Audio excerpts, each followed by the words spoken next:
You ready to hear the word? Yeah. Amen. Hallelujah. Baruch Hashem Yahweh. What kind of a word is it going to be today, Darrell? It's a simple word. Simple word. Why? Right to the basics. And business to take care of. Right, we have business to take care of. And we're going to be here all of what? Next week. But what's going to happen in 2 weeks? We're going to get the truth about Yaakov. Who Yaakov really was. Not a deceiver. It was Esau who was a deceiver. The church turned it upside down and we believe it. Even Nazarene rabbis believe that Yaakov was a deceiver. Even I used to believe that my papa, Yaakov, was a deceiver. Yeah, brother, I'm praying Yahweh to get the Yaakov out of here. No. So I'll be preaching for a little while today.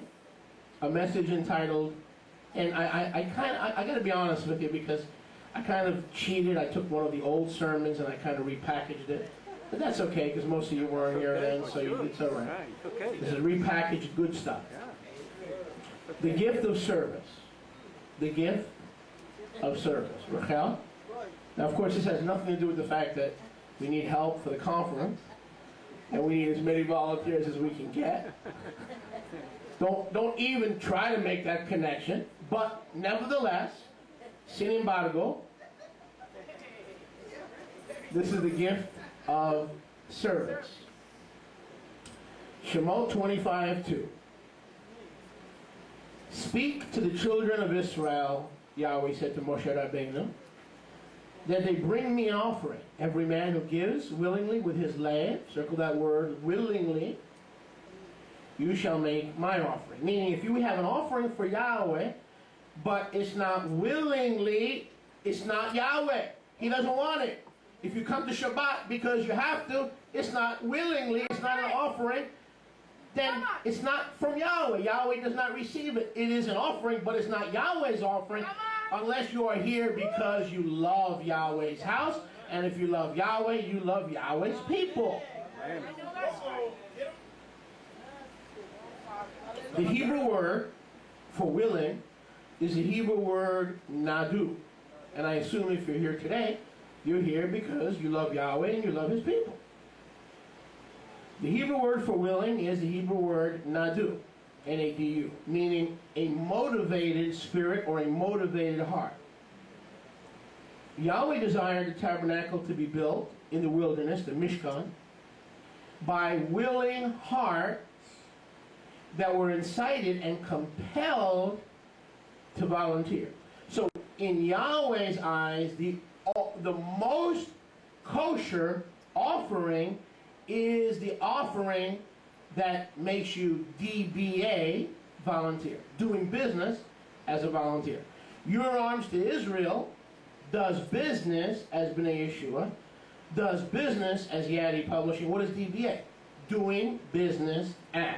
So the gift of service is done by compulsion, produced by a willing spirit, nadu, that compels one to volunteer. In other words, many of you have gotten a call from my little daughter Rena. Hi, how you doing? This is Nina. You coming in? And you're going to do laundry. You're going to help out with the cleaning. Okay, now that's good because she's serving Yahweh and she's doing her ministry to Yahweh.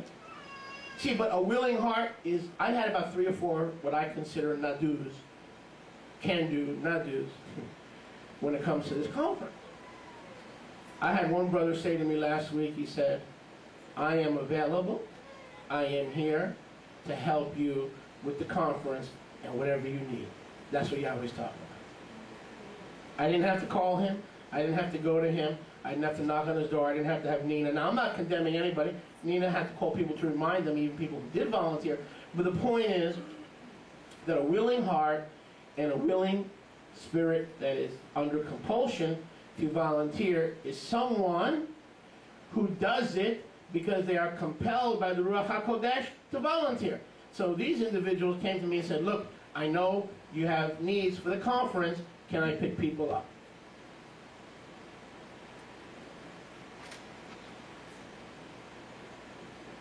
Can I cook? Can I prepare? Can I do the overheads? That is an offering before Yahweh, willingly serving by the compulsion, not of man, but of the Ruach HaKodesh. Those of you who are serving at the conference next week, I assume you are serving because of the compulsion and the love of Yahweh constrains you.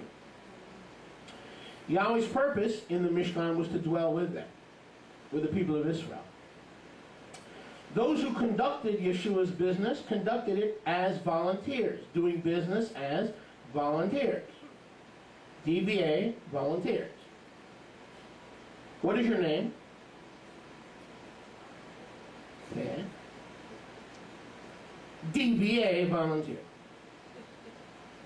Reina, DBA, volunteer. Tehila, DBA, volunteer. Doing business as, in the kingdom, we do our business, not because of a salary or a stipend or a commission or a salary, because we do it as volunteers. When we do it as volunteers, by compulsion. Notice, we're compelled to volunteer because he loved us and we're responding what? To his love. Yahweh wanted to dwell among the people of Israel. But he wanted to dwell specifically, listen, among those who conducted his business as volunteers. Look at verse 25:2. Shemot 25:2. Speak, tell them to bring the offering willingly. Not how much, not how often, not the size of the gift or the offering, but the amount of willingness that accompanied the gift. When we come on Shabbat, Yahweh's not interested if you do this, or you do this, or you do this. Yahweh's interested how much willingness to serve me and to serve my people and to be in my presence. How much of it was willingly. That's the only kind of offering that counts before Yahweh. The things that are done willingly. He wanted the hearts of the people, not the blood. He wanted the hearts, not the sacrifice. He wanted the hearts, not the gold. He wanted the hearts, not the silver. That's why Yahweh is leading us in this direction in this radio network. Because we could probably get enough subscribers to cover the cost, but he doesn't want that. He wants people that will support it out of compulsion and do it willingly to be a blessing to others. We shouldn't have to recruit people. Your eyes should be open enough and not as self-centered as they could be in order to see a need and meet it. Here's how to enter the ministry. I get it all the time. Rabbi, I love you, Rabbi.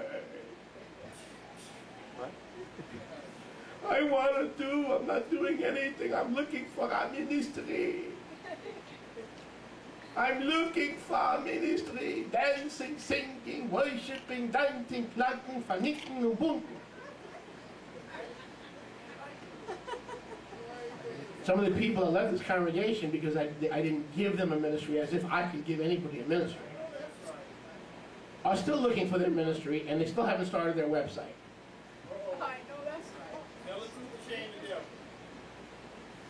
Everybody that has left this congregation on bad terms without the bracha of Yahweh's kingdom on their life is sitting in a living room with two people. All these breakaway groups. You want me to name them? I could name them and insult them, but I'm not going to do it. And if I mention their names, you know, yeah, I remember that dude. I remember them. Not one of them has a minion. You know what a minion is? 10 people. Not because we're great, because they didn't serve Yahweh willingly, and they didn't serve Yahweh willingly, watch. So, how do we enter the ministry? Ready for the big secret, guys? Everybody that wants to enter the ministry, Spanish ministry, teaching, orphans, nursing home, ready? Open the eyes. Abiertos los what? Ojos.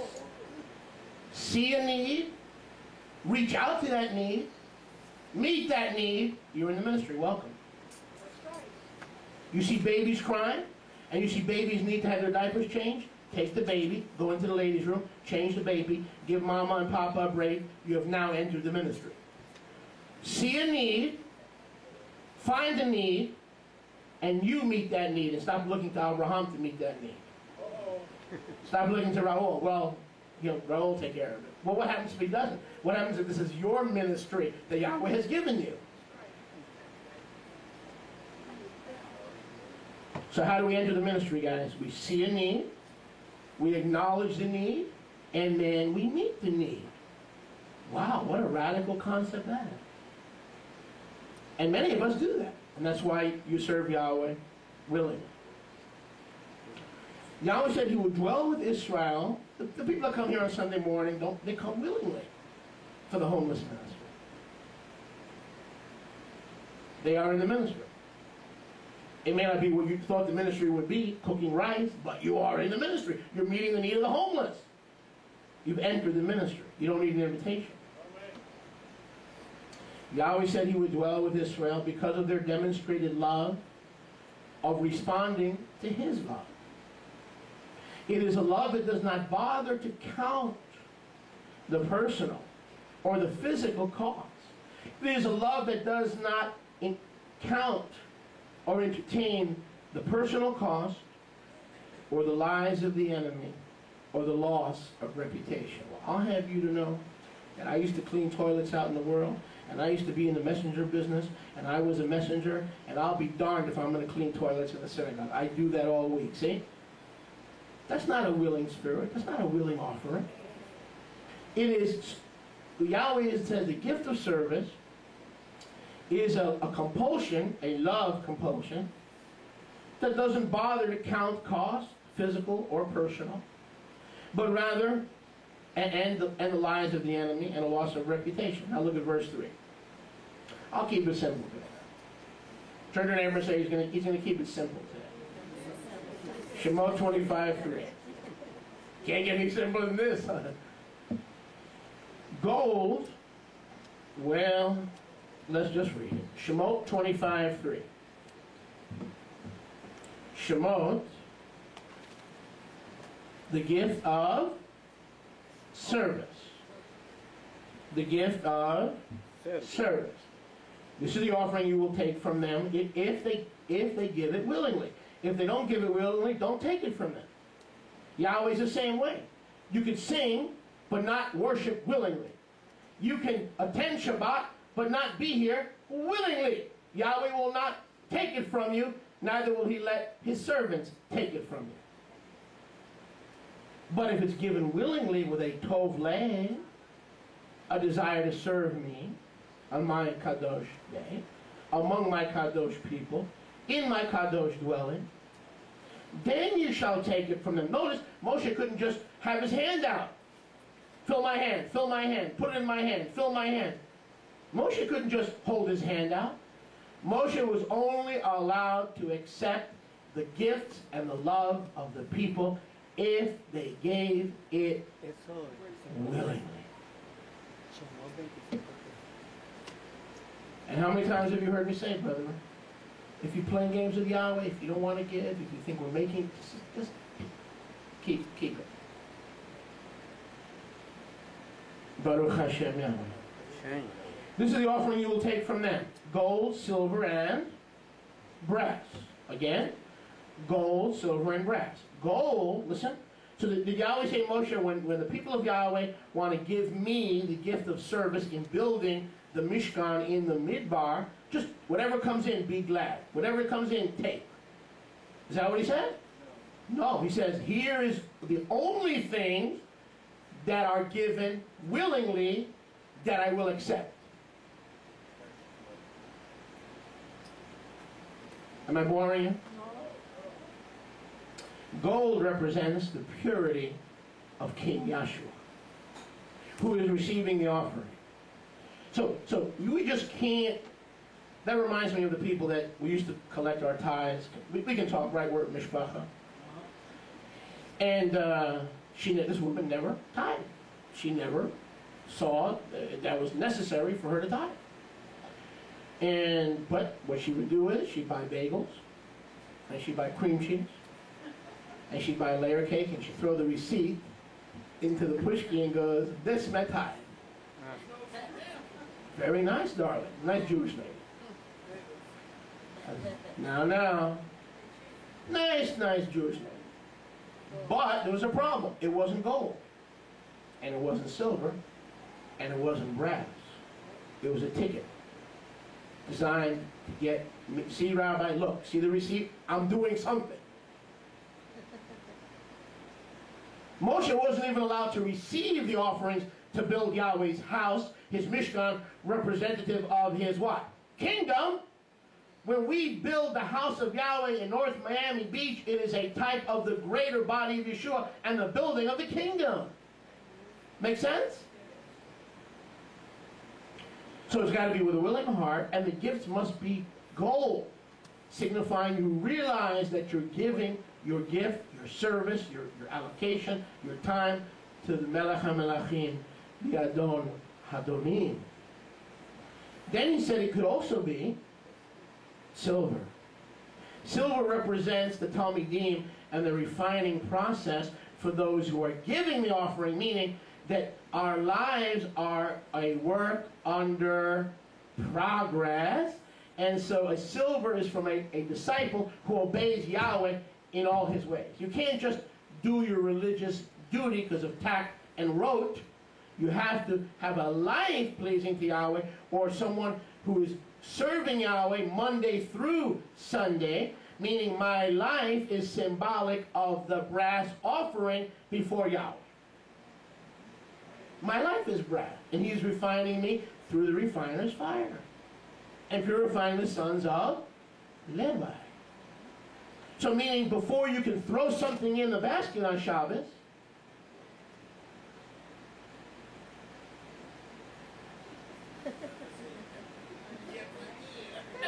not Shabbat, Shabbos. Are you a brass vessel during the week, or are you just trying to buy the king or go through a religious ritual or rote of service? Whatever you give to Yahweh, it's not the size, it's not the amount of the allocation, it's the amount and the size of the willingness. Am I here because of my mom? Am I here because of my husband? Am I here because of a salary? Why am I here? Why do I do what I do? Why am I doing what I'm doing for my children? What am I trying to accomplish by being part of the tabernacle? This is a tabernacle. We're building the tabernacle. It's easy to build our own house because we get to call the shots in our house. But when we build Yahweh's house, it ain't easy, because Moshe sometimes says, no good, not good. That's not a gold offering. Gold doesn't mean gold. It means, do you realize you're giving to the king? And it says, honor Yahweh with thy substance and the first fruit of thine increase, and so shall your barns be filled, somebody. Honor Yahweh with thy substance and the first fruit of thine increase. Yahweh is not interested in goodwill and the Salvation Army leftovers and getting the outgoing couch. He wants the new one that is set to go into the den for his lobby, his people, his moed hall, his stove, his kitchen, his sink. The word of Yahweh says, cursed is he that does the work of Yahweh sloppily.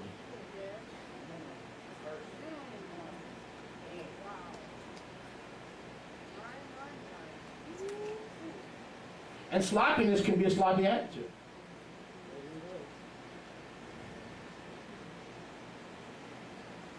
Treating the things that are kadosh in the house of Yahweh, the people, the ministry, the vessels that are kadosh, that are tahor, and treating it as tam. What is tam? Plain, common, mundane, simple, instead of tahor, pure. He's pure. The vessels are pure. His people are pure. The radio network is pure. That doesn't mean they're perfect. It means they're pure. We need to see our brothers and sisters as he sees us. That's a training we're undergoing. We are holy and blameless in love. We are complete in him. We have been perfected in the beloved. When he beholds me, he beholds his perfect bride without spot or wrinkle or any such thing. And we don't see each other that way. We see each other with our warts and our faults. So the brass, Moshe said, here are the three kinds of gifts you can receive. Yahweh said to Moshe Rabbeinu, gold, meaning those who are ready to honor my Kedusha.